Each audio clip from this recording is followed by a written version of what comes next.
Welcome to Sober Dad Crew, the podcast where we talk about all things sobriety, recovery, parenting, music, tattoos, work, and more. For more information, please visit soberdadcrew.com. My guest this episode is Barney Whiter. Barney runs the website The Escape Artist and is a financial coach. We talk about sobriety, recovery, and how to deal with difficult financial issues such as getting out of debt. All right, Barney, welcome to Sober Dad Crew. Thank you for having me. Absolutely. We're going to talk about lots of stuff. You have an interesting story, but to just kick it off, how many kids do you have? Just 3. 3's a pretty good number. It's not bad. It's not bad. They are now kind of off the payroll in the sense that the youngest is away at university. Well, if you were in America, away at university, you would be really on the payroll. I don't know how in the UK that works. I just mean in terms of hands-on maintenance. The money is still flowing out. Yeah, it still does. Yeah, I got 4. So the younger 2 are technically stepkids, but I think of them just as my kids, and they're almost 9 and 13. Then I have almost 18 and 21. So I kind of have the spread. The 21-year-old's out of the house. The one who's almost 18, she'll graduate from high school this year. So I got a mix. Yeah, you rolled the dice again. You're a glutton for punishment. I love being a dad, and I met this incredible woman, and I think I'm pretty okay at being a dad. So yeah, I signed up for another tour of duty. Yes, exactly. And that's good. The world needs more good dads. Yeah, and that's, sort of a little bit the origin of this podcast. Did you always want to be a dad? Was that did that feel like it was in your DNA, or did it kind of? Yeah. No, I come from a very stable background. So my parents are both still alive. They're still married. They've been going, forever.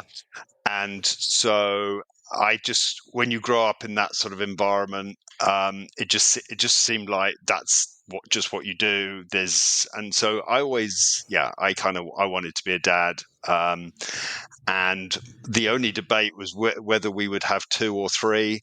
My wife was one of 3. I was one of 2. So the only debate was whether we would have 2 or 3. And I guess I lost and she won. Yeah, but it's all good. Being we're just saying, being a dad I'm happy to lose. Yeah, right. Don't tell the youngest one. Don't tell them. Well, you were the debate. They don't want to hear that. Well, it's funny actually. With the youngest one, he was the one that I was there for the most, and so it is ironic that I was kind of maybe not. He was actually the one I spent most time with, and so he was a gift, an absolute gift. To the extent you're comfortable, I want to kind of touch into your sober journey, and I also money is sort of a big thing I want to touch on with you, because that's sort of a big part of your story. So, can you kind of talk about your journey to recovery and sort of what things you passed through as part of that?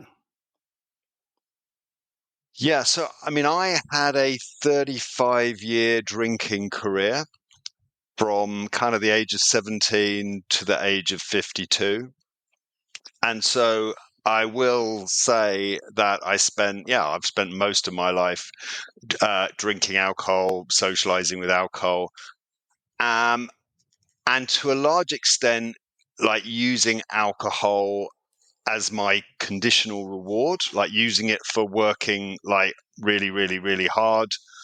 And to some extent, using it as an escape mechanism and a sort of numbing mechanism and as a self-medicating mechanism. So, I ran that experiment for 35 years, and I kind of took it as far as I could. And then sometime about 2021, when we were still in the sort of COVID lockdowns, I had 2 health scares in quick succession.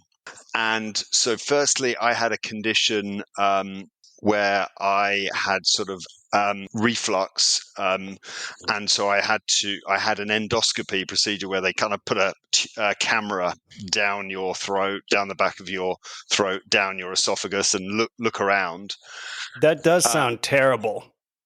it's it's horrible. You they kind of like they put you have some sort of gag thing, and they feed the tube through it, and you're watching on the screen, you can see the camera on a screen, but you're like your whole body is just wants to kind of throw it up and Yeah. expel it. So that's kind of gross, and not an experience that I would recommend.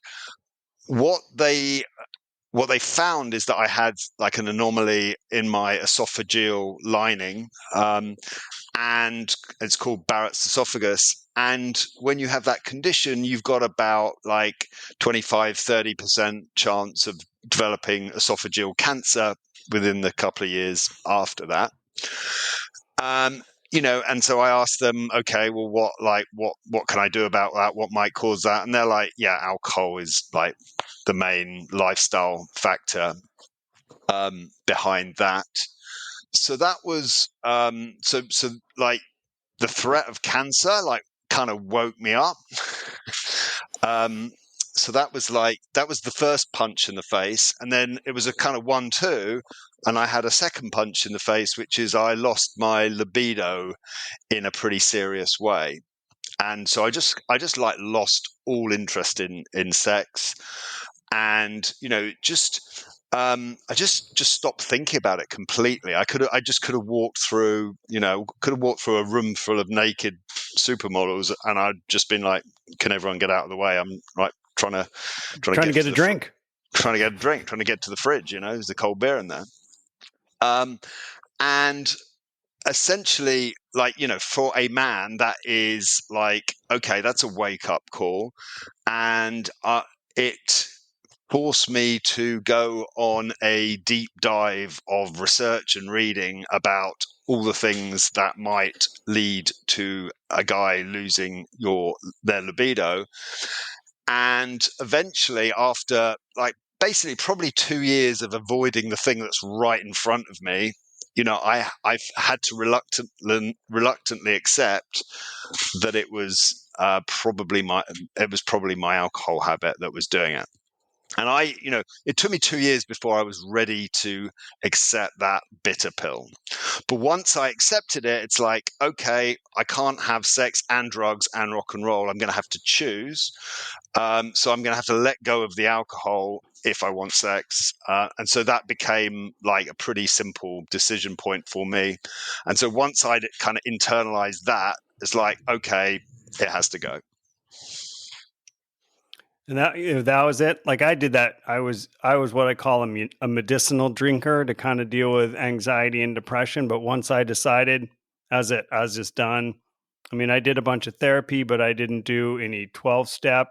Like, what was that's it? You were done? I just needed someone to join the dots for me. I just needed someone to join those dots for me. I just needed a compelling motivation. And once I had accepted that the drinking was causing these massive health problems, it's essentially you can either like have your booze and die, or you can choose life. And as soon as I kind of framed it like that, well, it's like, okay, well, I have to stop. I just have to stop. I mean, the book that really made it clear for me was a book called The Biology of Desire by Mark Lewis. And that's a book about addiction, not just alcohol addiction, all substance abuse, all addiction. And that book spelt out for me that actually losing your sex drive is a normal thing. All heroin addicts, for example, kind of they lose interest in their job, they lose interest in their family, they lose interest in sex. And essentially, the book explained and framed it for me, that alcohol is a progressive narrowing of the things that bring you pleasure. So your dopamine system like rewires over time, so that more and more you just get your dopamine your from alcohol, if that was your Right. thing, which it was for me, and like nothing else like gives you the normal level of joy, pleasure, satisfaction that it should, because you've essentially got a distorted dopamine system. And so like that book really spelt it out for me. Um, and the best thing of all was that it said, okay, well, it is reversible. So it's not going to be, it's not a not a quick fix, but abstinence will allow your natural process of neuroplasticity. It will essentially allow your brain to rewire itself back towards a sort of healthy functioning dopamine system, and over time you will kind of normalize. And I kind of had to take that on trust. So I've Yeah. read the book. I've kind of read the book, and I'm staring at the prospect of like losing my favorite treat, my favorite reward, losing my booze for the hope, but not the certainty that my health would recover. But once I kind of framed it as like that's what you got to do. Well, I am a stubborn, like I'm a stubborn sort of guy, and so like I am quite good at like digging in and like following through.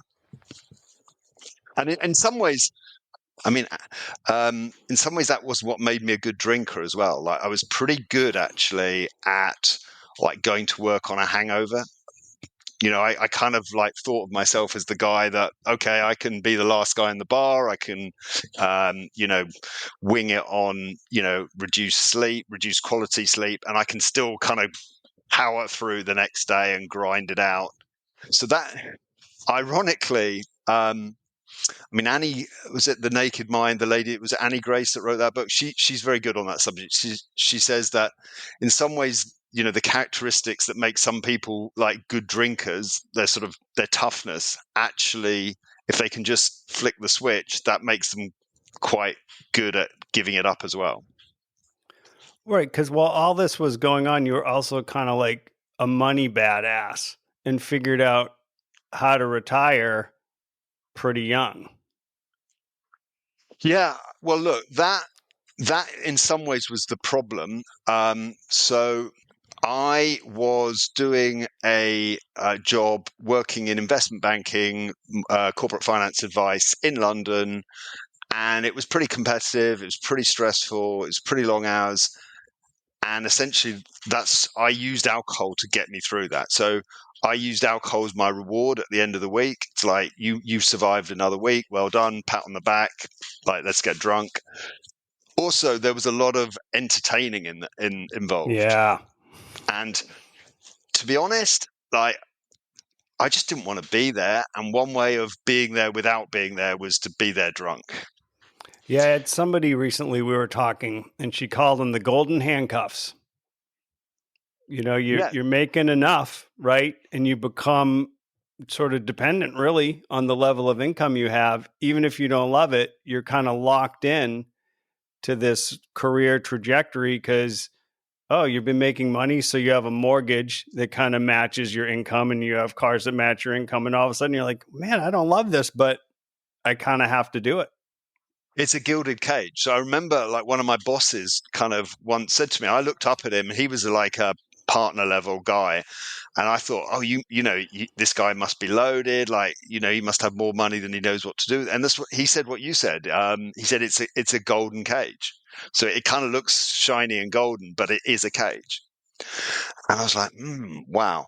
So what I tried to do, I mean, I did that job for 20 years. What I tried to do in that 20-year period was as my income went up, I kind of held my spending down. And so I never allowed the cars and the holidays to like inflate up with my income. So I basically kind of lived a normal, like spent like a normal person, but worked like a maniac. And the difference, alcohol allowed me to like take that pain. Um, and I took the difference between the high earnings and the sort of low lifestyle. I invested that, compounded it, let it grow in the stock market, and got to the point where that became optional when I was like 43. So I walked away from my finance career age 43, but in some ways that was a problem because I'd kind of like for the 20 years before that developed a pretty serious alcohol habit, and the justification for the alcohol was, well, I'm working hard, so I'm kind of, it's okay for me to blow off steam on Friday. Well, the problem was I carried on blowing off steam on like Friday and Saturday, and now some of the days in between as well, because I was no longer like in that job. And so, I carried on the alcohol even after the reason for the alcohol had gone, if that makes sense. Yeah, and it's probably much less charming when you're doing it at home. Yeah, well, there's no glamour, so at least when I was like, jumping in cabs and going to restaurants and going to bars in London, at least there was a social element to it. And it kind of, if you didn't look too deeply under the surface, if you kind of scratched it, it kind of looked sort of a little bit glamorous, I guess. But yeah, but when you're just doing it on your own, then you can't. It's kind of harder to hide from the fact that you've got a habit and you've got a problem. Um, and I mean, I could always go like a week without alcohol. So I never considered myself to be an alcoholic. I still don't really accept that label, but I clearly had a problem. I couldn't do moderation. That was my problem. Was I just could not do moderation, and um, my attitude was, okay, well, if you're going to open a bottle and you're going to have a glass, well, why would I disrupt because it used to disrupt my sleep if I just had one or two glasses. So I'm like, well, why would I pay the price for one or two glasses? Let's do this properly. Like, why don't we doing this properly or not? So I I just could never moderate. I could never moderate.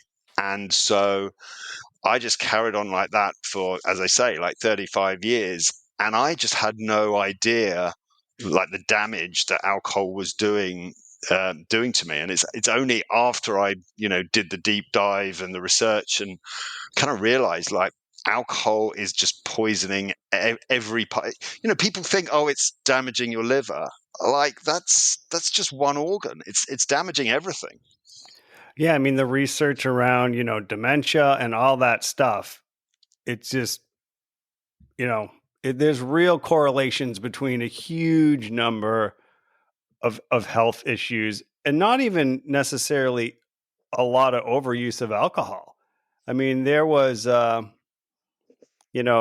here the 1990s and early 2000s, red wine, it's so healthy, it's going to do all this stuff, it's all this. I'm Yeah. in marketing. Marketers are liars, we're professional liars, what we do for a living. Don't tell my children.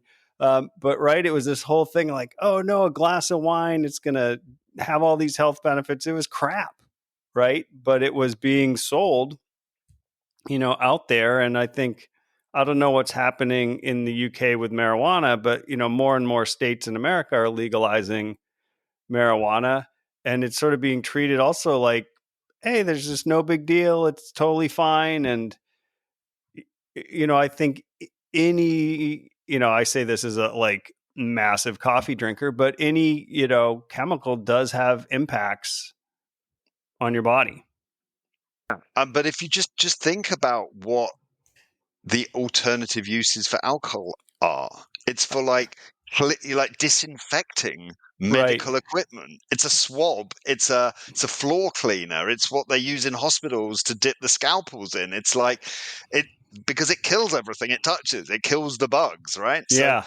So alcohol is a disinfectant. I mean, I remember my mum telling me that her father and her grandfather, whenever they cut themselves, they would just swab vodka on the cut, because they were terrified. This is pre-antibiotics, so they were Yeah. terrified of getting an infection, and like, you have to have your arm amputated or something.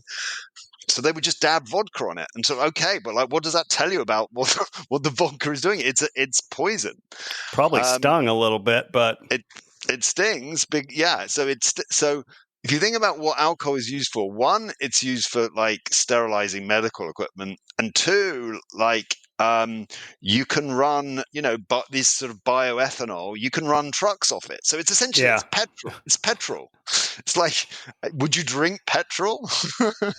So I just the more I just got into it after, and the more I read afterwards, I'm like, man, I've just been like putting poison in me for like 35 years. It's wild. Well, and it's one of those things were it invented today, just wouldn't be legal. It's just There's one of no, those no, things that, not a question, no shadow of a doubt. goes back. But also, I think the early alcohol hundreds of years ago, like many things, are just not the strength that it was or is now. I mean, the drinks you can get with these huge high levels of alcohol are just really, really nuts. And then just there's the culture around alcohol, not just in the workplace, but at colleges and universities and sort of binge drinking. It's just there's a really unhealthy, culture Well, that's developed around alcohol use.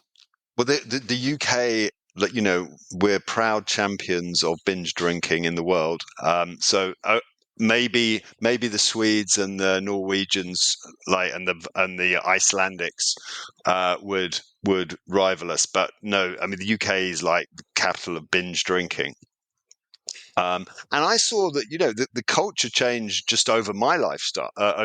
So when I first started, drinking in the 80s, lager was like 3% strength. And, 20 years later, it was premium lager and everything was 5%, 5% out. So essentially they almost doubled the strength of just your regular pint of beer, um, in the space of 20, 30 years. And kind of like, no one like adjusted the quantities down. So it's like, if you were a 6 pint guy or an 8 pint guy or whatever, like you kept drinking your 6 or your 8 pints or whatever, like, but even though they'd kind of doubled the strength. So that just kind of snuck up on us. And I mean, you made the joke about marketers being liars, but like, a lot of this stuff, you like, was that didn't just organically happen. Right. They upgraded this shit. Yeah. Now they're making low alcohol versions, which were just probably the original versions, right? Like, oh, we'll just like do the old thing and it'll be really low alcohol Charge a and we'll premium sell for it to you. that. Premium. Right. It's the new premium is the low alcohol, but what's the sort of sober culture like? I mean, that's obviously like a pretty broad question, but in the UK. Well, what I've noticed is that, it's the kids, like it's just they don't have so they don't have the same initiation culture. When you're 17, you go to the pub, and that's everything revolves around that. So I've just really noticed that my children, thank God, are, they're role models to me, actually. They're more responsible drinkers than I was. Um, and so I think it's kind of been led by, that younger generation. And I noticed that here too, with my 21-year-old, there's just much less interest in at work, the younger staff at work.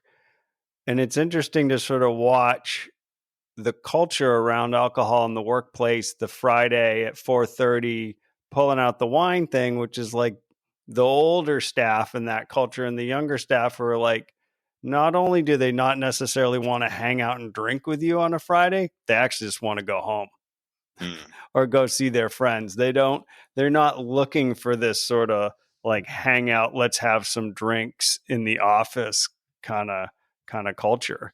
And so mm. it's interesting to watch that dynamic unfold because in still so many professional contexts, conferences, hospital galas, which I end up at a lot at because of the work. I work at an architecture firm and we do a lot of hospital work. Like all those places still like it's the bar, right? It's still the thing So it'll be interesting to see 5 years, sort of 10 years, when these younger folks are starting to move up into more leadership positions. What that looks like.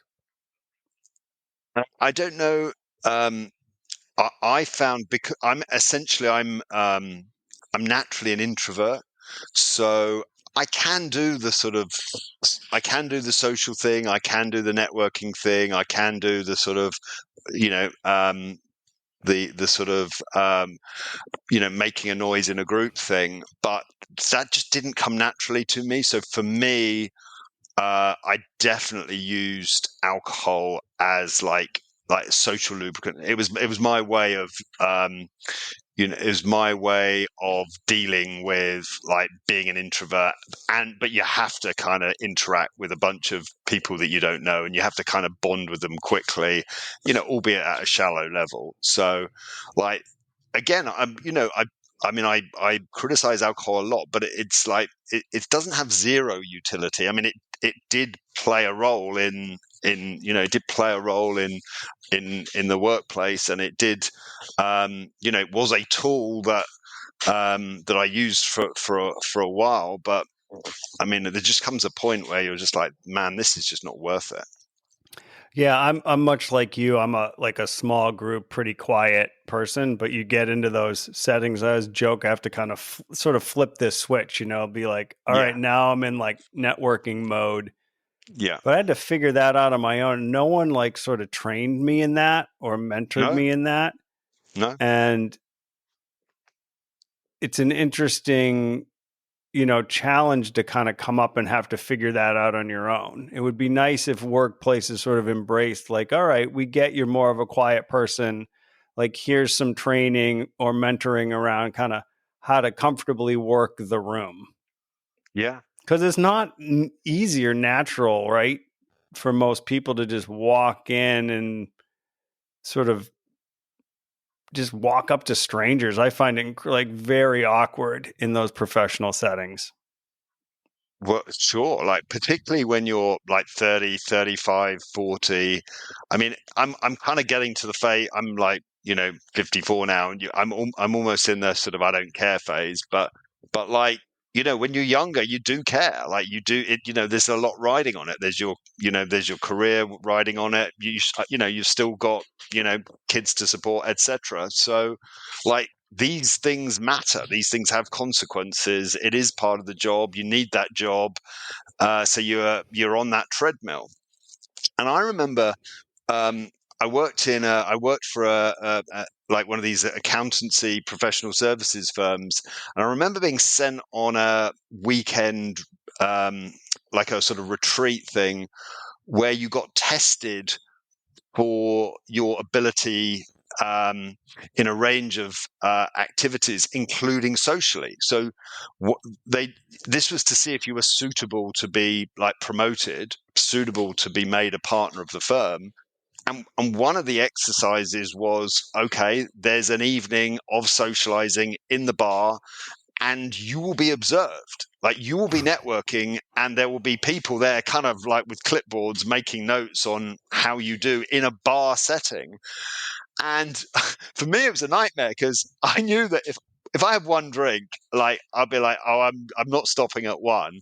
And I also knew that the next morning I had to get up super early, and I had to do like presentations and stuff. So I'm like, the only way I'm going to get through this evening, um, is by not drinking. And yet I know they're observing me, and one of the criteria will be like, can he drink responsibly, and does he kind of look normal and not weird? So I spent like one of the most uncomfortable like 2 or 3 hours of my life just holding on to a bottle of beer, and sort of occasionally raising it to my mouth but never drinking it, and just like play acting and play drinking to sort of get through their dumb test. And so, yeah, because I knew I couldn't really have two. If I had two bottles, I'd be like, okay, I'm just gonna end up flunking out. So I had to just like fake my drinking that whole night whilst I'm being observed. Yeah, it's interesting, because I'm 54 too, and it's been an interesting process to learn how to say no at work. because and it's getting far enough in your career a little bit to be like, nah, I can't do that. Or like I'll say to people at work, we're very deadline proposal driven kind of place. And they're like, can you do this? Can you do this? I'm like, look, the physics of time is real. Like my department, we can not put out infinite stuff, but we can put out a lot of stuff. But there's a point where something's going to give. So we can do 10 things maybe of moderate quality and get them all out, or we can do 5 things of really high quality. So like what do you want at the end of the day? Should we prioritize these 5, based on, is it a current client that we have a really good chance of winning this work with, whatever it is, or do we want to just crank it out like we're throwing a handful of darts? But it took me so long to kind of do that. And some of that was years of being a single parent when I was the only income and just this fear of losing my job, and like, what would I do? There's no other income, there's no backup. But I finally got to this place where I was like, I got to say no. And people actually do respect that when you're able to kind of set some boundaries. Mm. Yeah, yeah, yeah. Interesting, interesting. I mean, the I I've never been a single dad, so like I threw myself into my work, and I kind of let my wife do like the heavy lifting domestically. So we had a sort of traditional gender split whereby she looked after the household and the kids, and she got a job after a period of looking after the kids. But for a long time, she was just kind of holding the fort at home, and I was off in the networking and drinking and kind of doing all that stuff. But I had programmed into me from my childhood like this kind of fear of like poverty, and a fear of you know being in debt, and a fear of ultimately the bank taking your house away from you. And I got that. My parents in 1981, when I was 11, um, interest rates went to 17% that year, and that year they'd bought the biggest house that they could afford. They'd got the biggest mortgage that the bank would give them, and then shortly after that, interest rates go to 17%. I mean, can you imagine the carnage now if interest rates went to 17% today? Like everyone would be broke. Um, and that was a pretty uncomfortable time for my parents. My dad worked in the construction industry, so his work kind of really got quiet at the same time as his mortgage payments went up. And he, funnily enough, he used to, he couldn't afford to buy beer anymore. He had to like make his own homebrew. They had to cancel the newspaper. We couldn't go on holiday that year. Now, as it happened, it was no great shakes. Like I'm sure, like most people have suffered worse than that. So I don't want to like make it sound like boohoo, poor me, but that did leave a huge impression on me. I picked up the anxiety of my parents, particularly my mother, um, and from that I got the message loud and clear that ultimately the bank can take your house away, and you can just be made homeless, and like everything can come crashing down. So I internalized that financial anxiety, and that stayed with me all through like my career, all through like later life.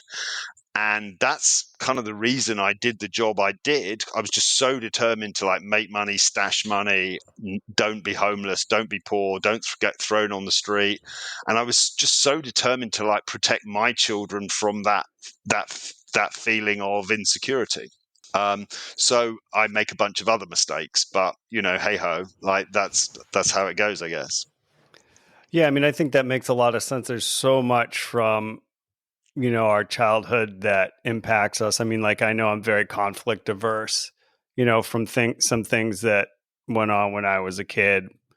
Had an uncle who there was this one family blowout, and it was really ugly. And I was like, oh, aggression and conflict, not so great. And I really, I've had to work Mm, on that because those things mm, do stick with you, and mm. they do sort of impact your behaviors later on, for good or for bad, right? It's, not a terrible thing to try and avoid conflict on a level, but you can't avoid all conflict. And if you're Mm. trying to avoid all conflict, it is not going to be very functional, because part of relationship conflicts just is there, and you need to learn, Got to negotiate with your your boundaries, partner, right? right? You need to learn how to kind of disagree and work Yeah, through that. yeah, yeah. You need to be able to not lose your shit or just fold and just submit and just be weak. And that, like, you're walking that tightrope. Um, and so for me, like, the trauma that you have, as a child, like, smarter people than me say, that often plays an important part of, like, why you drink, like why you get into alcohol. Often you are essentially like medicating, some element of your past trauma, or things that in your current life kind of trigger your past trauma. So that, again, like, that's not an original idea of mine. I stole that from, like, Gabor Mate, like, in the realm of Hungry Ghosts. Like, he worked with, like, a ton of sort of heroin addicts as a doctor in Canada, and he said, like, they all had trauma, like, from childhood, like proper, like, proper, Right. abuse, physical abuse, sexual abuse, etc. And he made in that book, he makes a very interesting point that, the drug, so we all, people like you and me might look at a heroin addict and say, well, come on, man, pull yourself together. Don't you know that stuff's bad for you? And, like, they know it's bad for them. It's just like the trauma requires, like, Right. some release, some escape, some numbing. Yeah, and finding your way through is not always easy, because you got to walk through a lot of crap and a lot of trauma. I mean, my wife's a therapist, and she works with a lot of people with PTSD and trauma, and that is hard work to find your way through for people.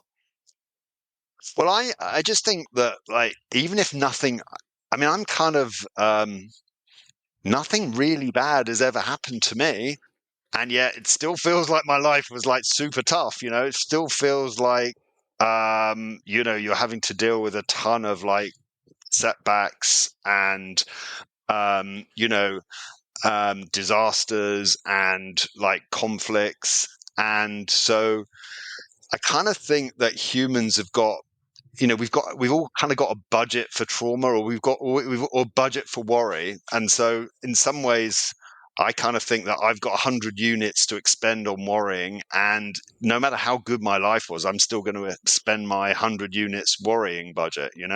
Yeah, you'll find ways to do it. I always say to my kids also, no one promised you just like a straight smooth road. It's just not a thing.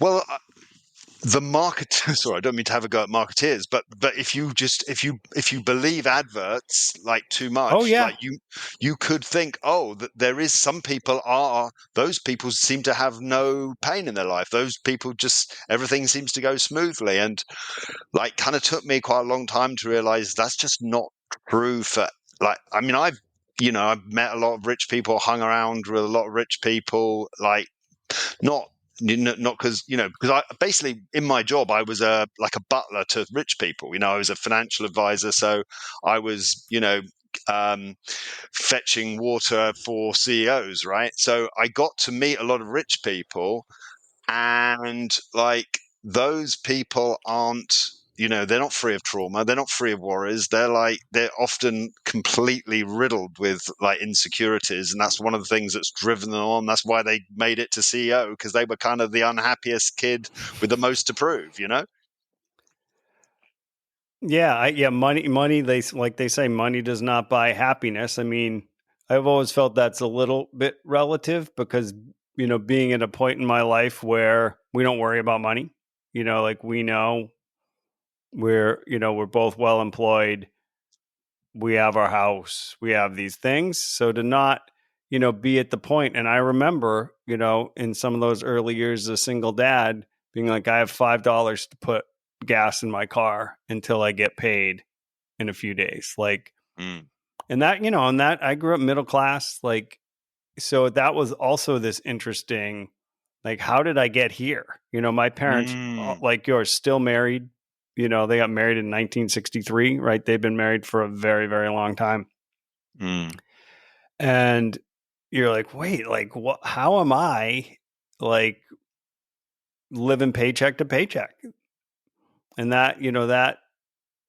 my response to that was like, I just didn't want to like pay attention to my bank account, which was not Mm. necessarily the smartest response, but it was so stressful that you just feel like, I don't want to look. I don't want to look. So I had to like train myself to like be better about money, because I'm also just like, I never wanted to like think about money that much. I just was like, I want enough to kind of do my thing and be comfortable and not worry. But it was definitely this interesting process of being like, now you're going to open your phone and you're going to look at your balance. And I had to like Mm. make myself do it. And now it's like, fine. It's also less of a worry, but it can still, we're putting an addition on our house and I have this spreadsheet and like, here's the quote. Here's what, like, here's the balance of the construction. Like, I'm monitoring that thing to just like know exactly where we are in the project, and which is just a smart thing to do, but it is connected to that. Like, I'm not going to be in this position where like I've run out. Yeah. But the, but like, you're in ground zero for capitalism, right? So you're for consumer capitalism, like so. America, the genius of America, is to get people to work really hard and produce all this output, and like still magically make sure they're all kind of broke at the end of the month, like anyway. Yeah, yeah. America is, and it's getting worse right now. I'll tell you what, it is some bonkers time in the United States of America right now.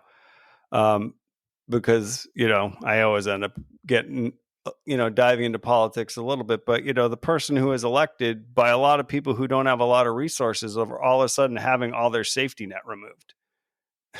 And they're like, Yeah, that's not what we asked for. We didn't ask for that. We didn't ask for like Social Security to get gutted. yeah, That's not what we were talking about. yeah, But yeah, there it is. I mean, yeah. our federal minimum wage is still like $7.50 an hour. Mm.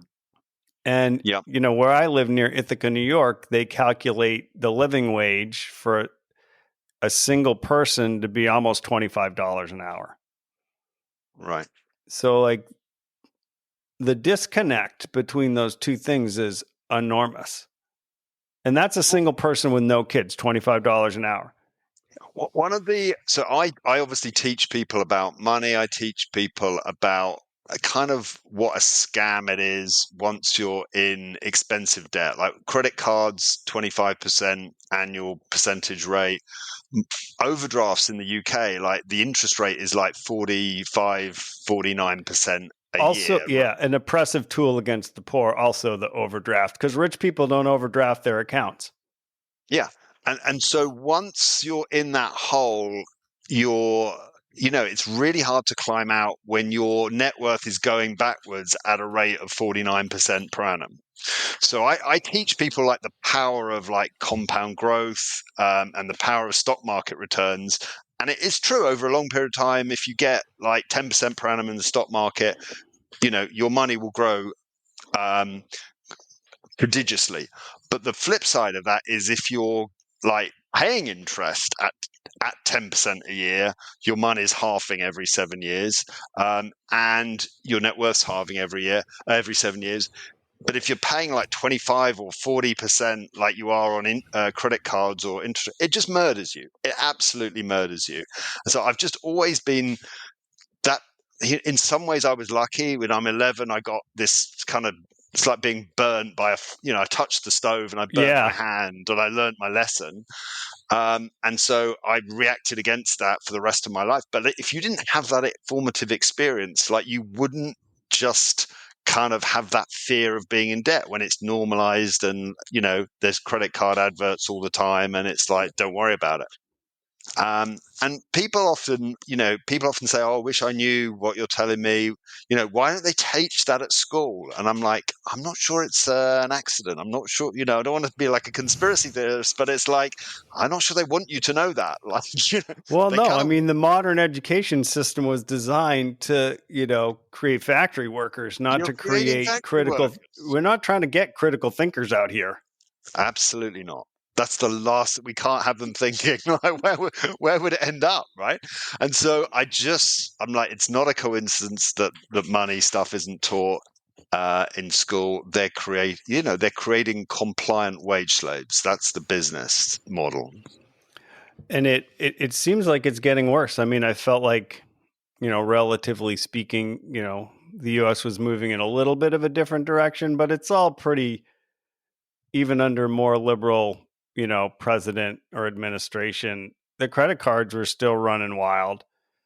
The overdraft fees were still in place. All those things were still there. Maybe there were some slightly more safety net liberal policies, but capitalism in and of itself is a somewhat oppressive system because it's based on some people having a lot and a lot of people having a little. So yeah, I mean, I always draw the distinction between large scale capitalism and small scale capitalism. So I'm like the biggest advocate of, like farmers markets or Yeah, craft fairs or artisans. Like, so I'm the most free market person in the world at that scale. right. The problem is that the UK, USA, it's a lot of it's closer to oligopoly rather than pure free markets. Like, you have a small number of credit card companies, and so the competition is limited, and so. And when you just scale up these big banks, these big credit companies, you just get these horrible systems, and you get essentially a society where they want people to be enslaved and, like, um, you know paying the credit card bill for the rest of their life.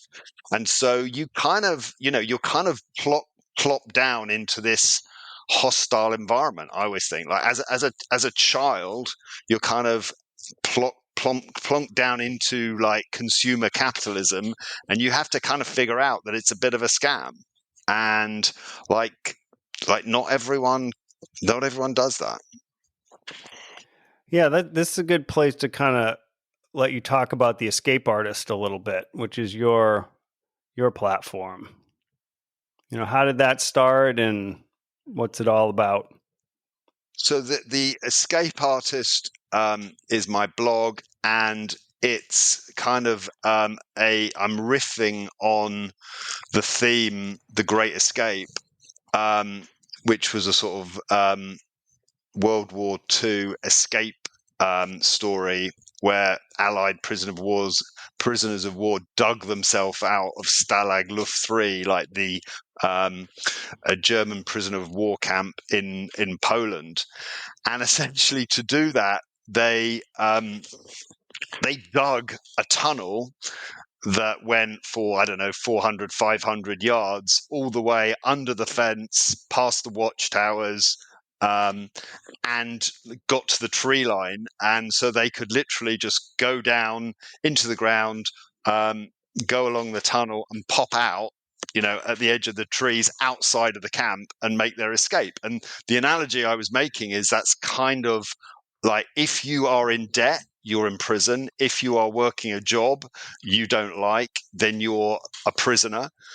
And, like, how can you get yourself out of that? You kind of have to chip away, like, stone by stone, pebble by pebble, pebble by pebble. You have to, like, dig that tunnel out over, a period of years.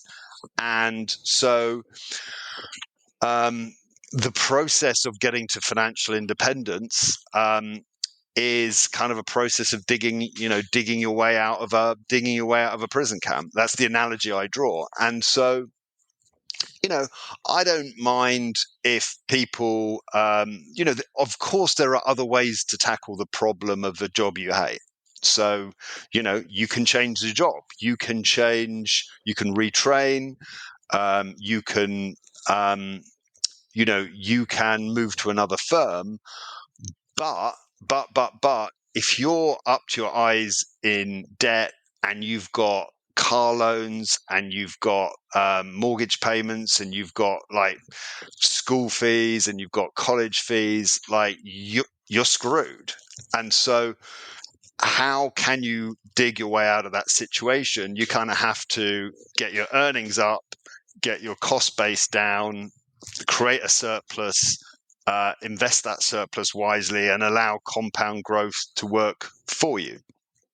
Rather than working against you, which is what's happening if you're paying, extortionate credit card interest of 25% per year.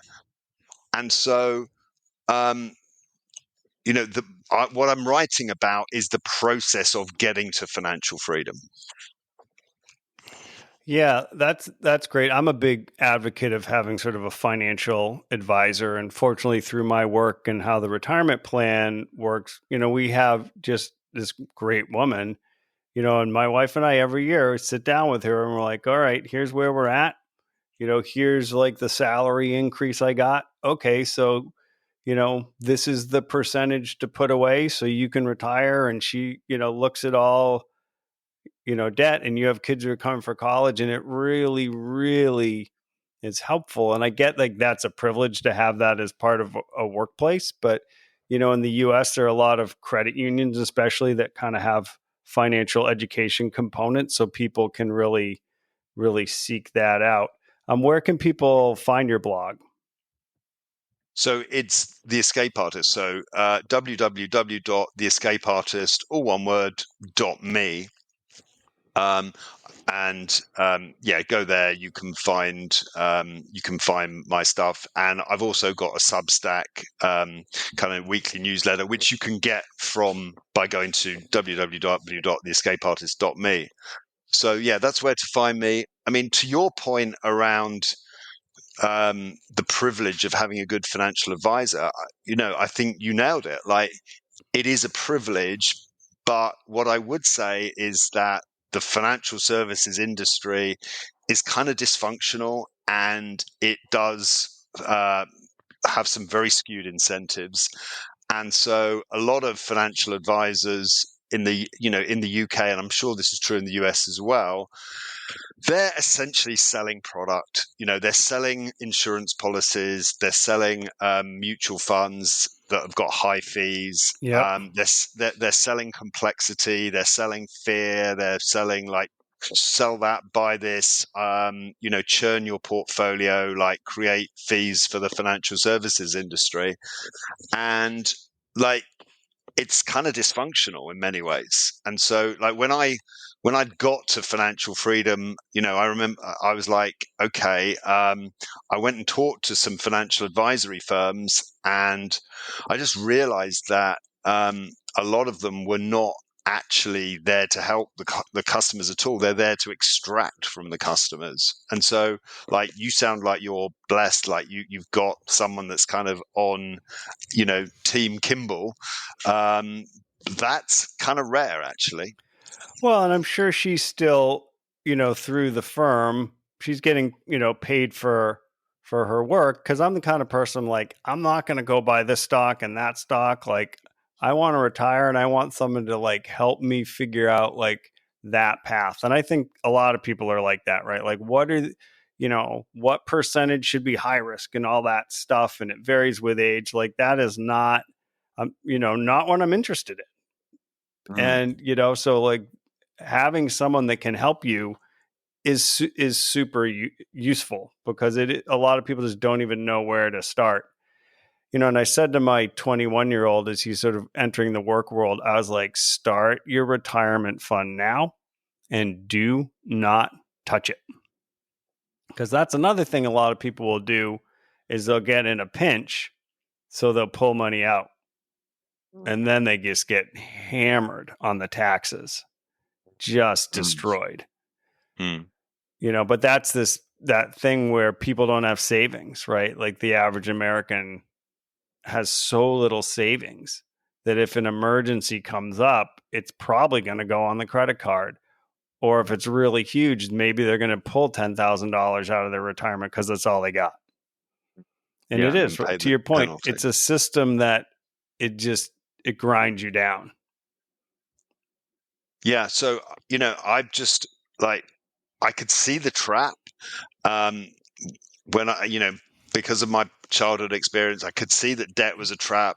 I kind of could see the power of like compounding, and I'm like, I've just gotta kind of go all in on my finances, and like create this sort of safety buffer.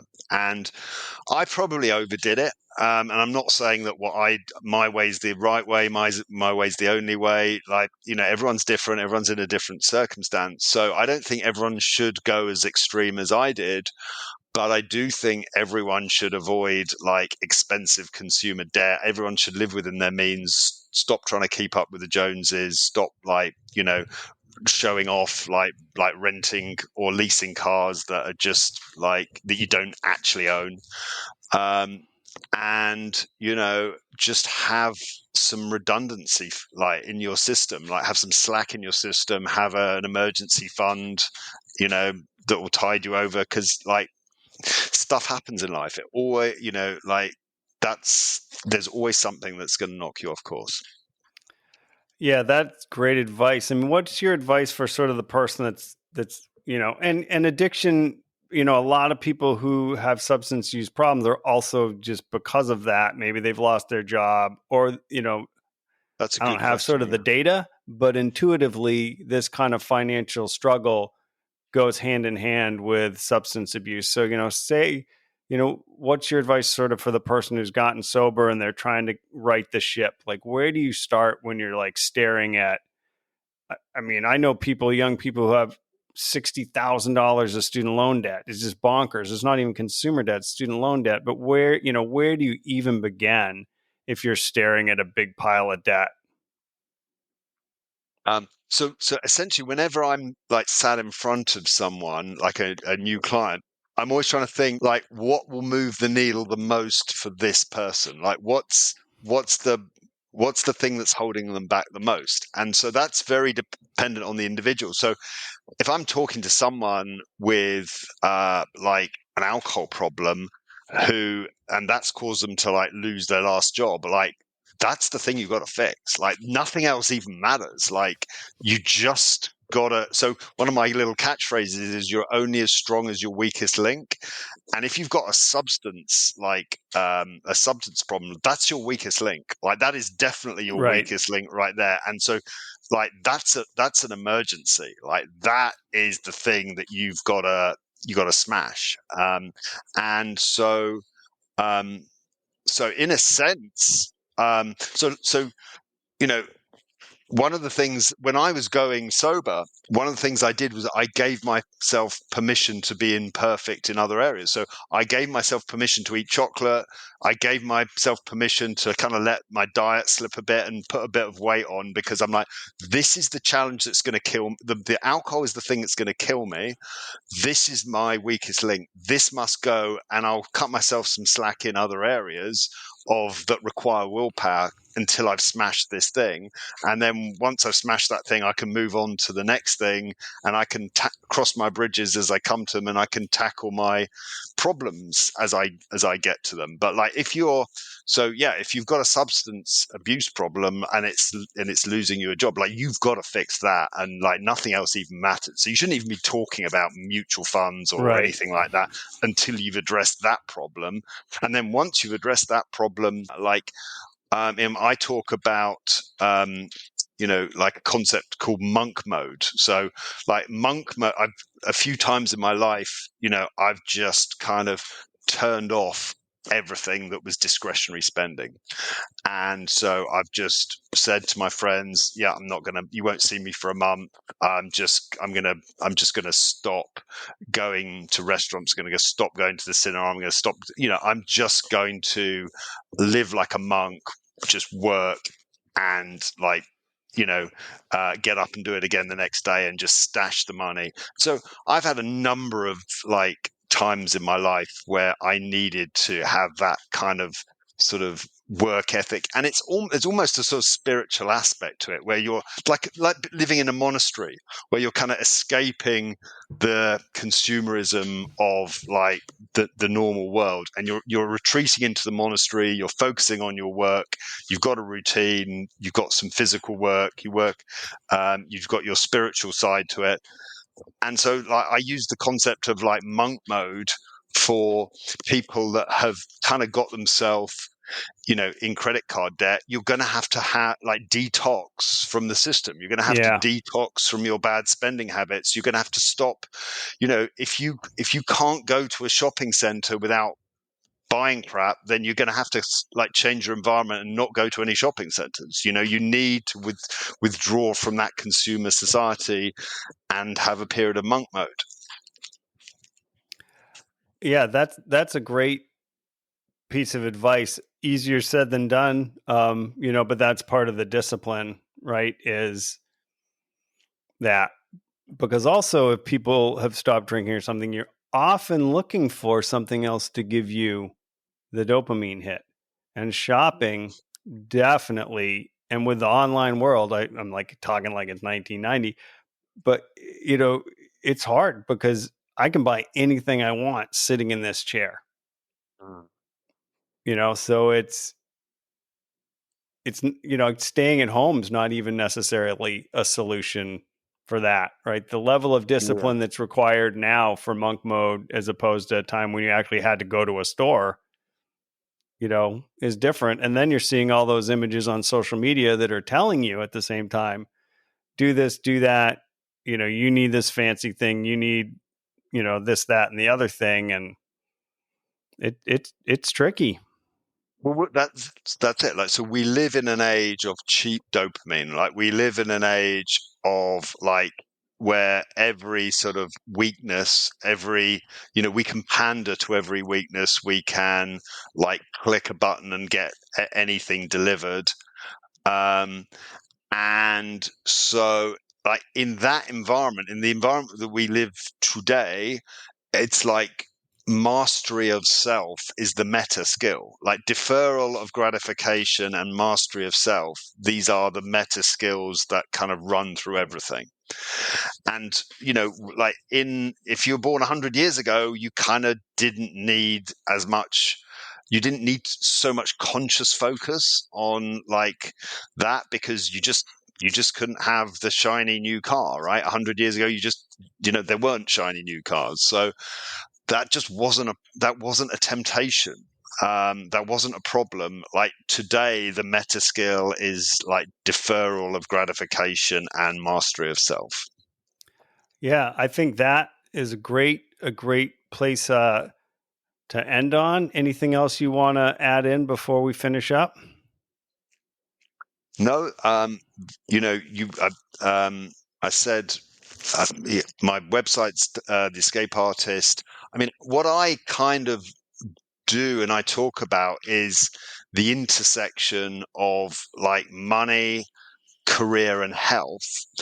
And the common thread I think that runs through that is kind of the avoidance of cheap dopamine, the avoidance of don't shop like a kid, like a kid in a candy shop, that and don't eat like a kid in a candy shop. This is the common thread that runs through our challenge, because essentially what we are is we're hunter gatherers that evolved over thousands and thousands of years in an environment of scarcity, and we're plonked down in Amazon world and with credit cards and in shopping centers, and it's there's just a complete mismatch between our genetics and the environment that we're plonked down in. Yeah, I totally agree. thank you so much for taking time and staying up a little late for me. I super appreciate it. My pleasure. Really good chat. Enjoyed talking to you. Well done for being a 4-child dad. Thanks for listening. Sober Dad Crew is a DIY project by Stephen Kimball, who writes, edits, and produces the show. To support the show, please review it where you listen to podcasts or visit soberdadcrew.com to buy some merchandise or make a donation.